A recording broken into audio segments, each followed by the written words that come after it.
Do you want to make your own website and use the framework of your choice like React, Vue, or Svelte? And also use VizHub, where you get a browser-based code editor and you can invite people to collaborate with you?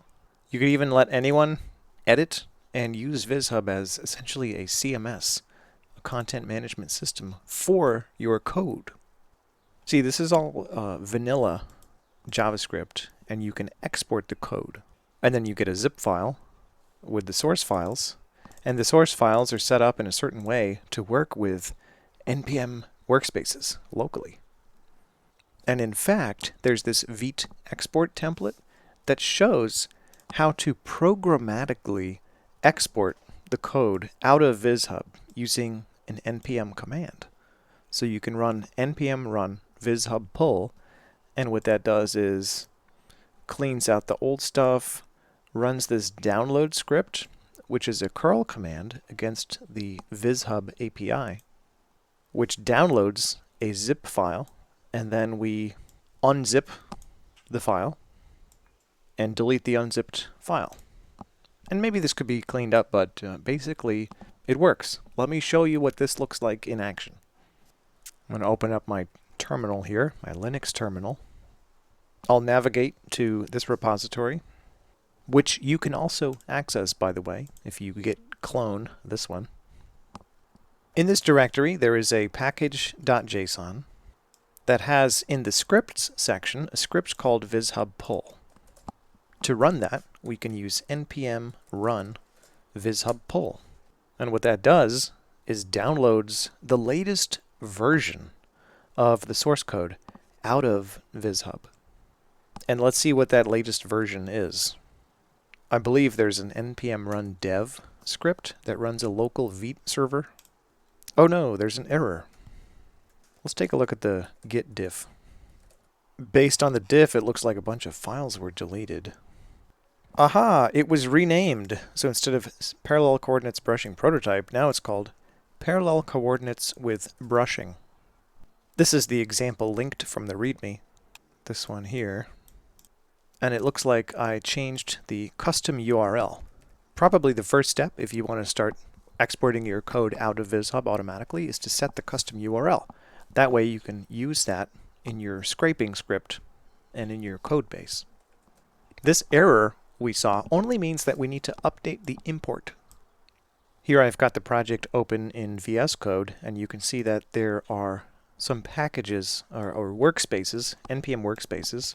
There's our Vite app, and then there are some npm workspaces defined by directories under VizHub exports. Under VizHub exports, there's a directory for my username. It'll create multiple directories for different usernames if you import stuff from that code. For example, the parallel coordinates example actually imports observe resize from this other viz of mine at current/responsive axes. And this import syntax actually works for local development as well. The VizHub API is smart enough to pull in all your dependencies. So you can use this import syntax inside VizHub, and also it works locally. In our Vite app, there's an entry point that defines some code that invokes the main function of the viz from VizHub. See, in VizHub, the version 3 runtime environment that supports hot reloading has this thing called main that you export from your viz to make it work. And this might be one of the more confusing aspects of VizHub, I must admit.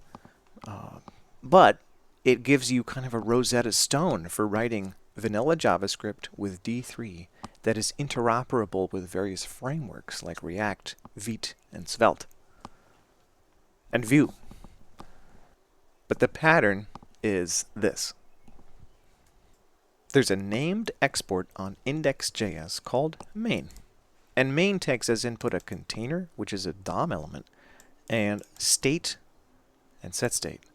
State starts off as an empty object, and you can check for the state, and then if you need to initialize a property on the state, you can call setState passing a function that uses immutable update patterns to take the previous version of the state, which is an object, and then return a new version of the state. And in this case, we're initializing the brushed intervals to be an empty object. There's a little bit of magic happening behind the scenes where VizHub invokes this function and defines state and setState. So now let me peel back the curtain and show you how that's implemented and how it's implemented in this Vite export so you can run it locally. This is the definition of it in our Vite app. We import main as original name. Scratch that. We import main as original main from @current/parallel coordinates brushing prototype. And this is the thing we need to update, actually. We need to call it parallel coordinates with brushing like this. Now it should work. npm run dev. Oh no, it's still not working. We need to update the definition of the npm workspace as well. So I'll rename it there. Save package JSON. And now npm run dev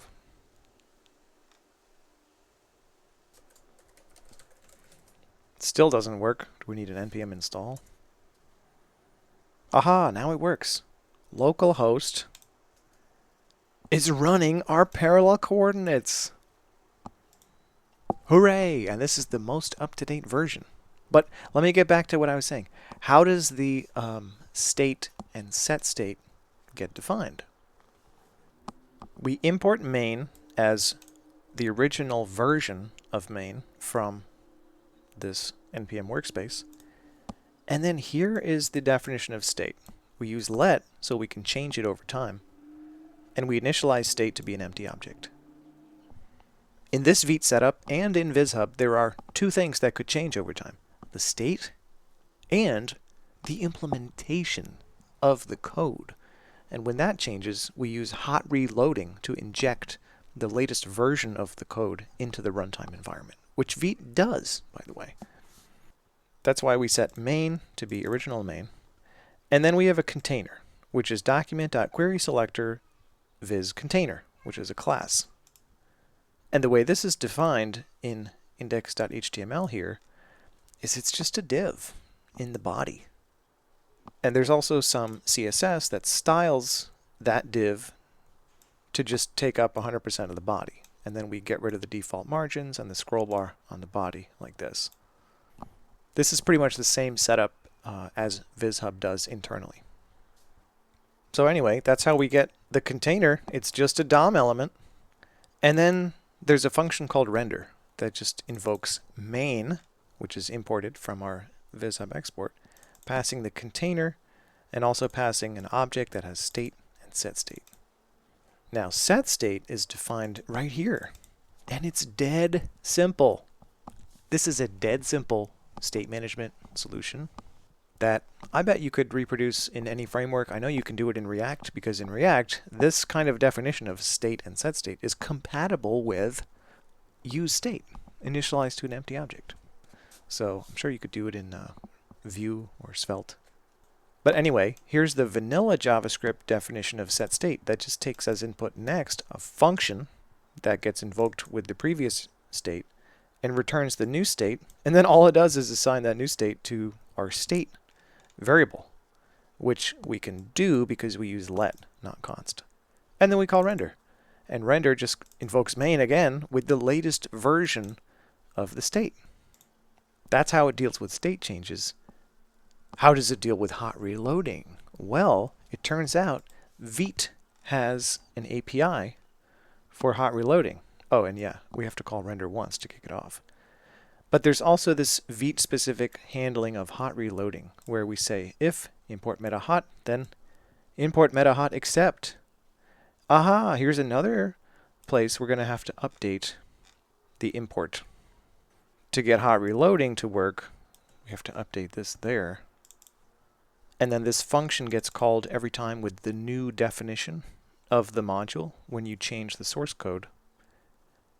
And if that new module is defined, we use .main, which is the named export, and we assign that to main, which we initialized to original main, and now we're overwriting the value of main based on the hot reloaded code, and then we're calling render.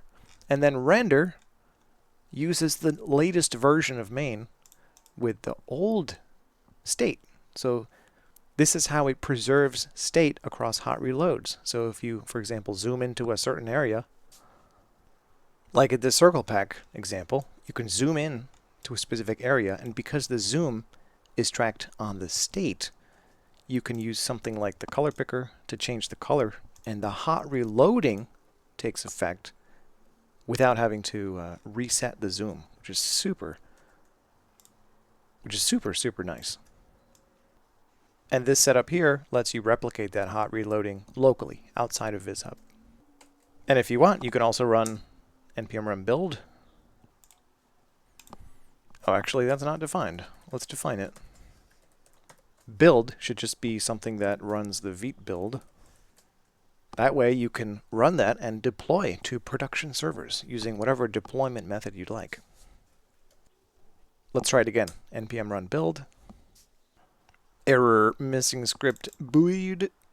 I just have a typo there. B-U-I-L-D. Here we go, here we go. Now it's building for production. So this is how you can use VizHub to edit your code and then automatically export it. So let's say you edit this stuff in VizHub with your buddies and make something super cool.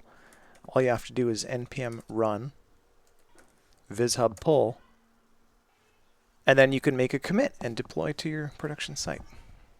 So that's how you can use VizHub and also use the tools you love. Thanks for watching.